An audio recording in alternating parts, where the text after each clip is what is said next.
অনেকদিন পর ফুটবল খেলায় দৌড়াদৌড়ি। এই যে আমাদের হাসান মামু সিনিয়র একজন খেলোয়াড়, এখন পর্যন্ত সার্ভিস দিচ্ছে আমাদেরকে। অলরেডি 3 সন্তানের জনক না কি মামু?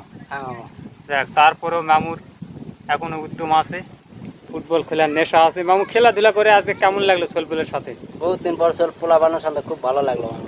হ্যাঁ, সামনে এতে মাঠ বানানোর পরিকল্পনা আছে আমন ধান কাটার পর। হ্যাঁ মামা আছে, পোলাপানদের সাথে আছেন তাহলে অবশ্যই ইনশাল্লাহ। ইনশাল্লাহ। মামু বিয়ালাদের পক্ষে, আমরা এখনো অবিবাহিত আছি।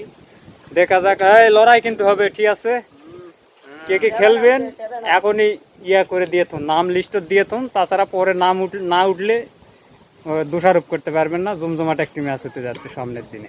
আমাদের মাঠ নাই, দুঃখের বিষয়। এটা আমাদের মোমেন মামুর খোলা, এখানে টুংটাং করে খেলা হয়। তো আমাদের বগুড়ার প্রতিমন্ত্রী জনাব শাহ আলম শাহ, তিনি প্রত্যেকটা ইউনিয়নে একটি করে খেলার মাঠ করার পরিকল্পনা নিয়েছে। ছেলে পেলে সেটা নিয়ে আলোচনা করতেছিল। তা আমরা চাই গুনাহার ইউনিয়নের মধ্যে আমাদের বেলটটিতে একটি প্রাইমারি স্কুল আছে, সেখানে আগে মাঠ ছিল, এখন নেই। সেই স্কুলের আন্ডারে একটি মাঠ আমরা দাবি জানাই। ভিডিওটি প্রচুর পরিমাণে শেয়ার করবেন, কারণ খেলাধুলা ছেলেপেলেদের নেশা জুয়া মাদক থেকে বিরত রাখবে, আমরা এই প্রত্যাশাই করি। ভিডিওটি প্রচুর পরিমাণে শেয়ার করুন, আমাদেরকে সহযোগিতা করুন। ধন্যবাদ সবাইকে।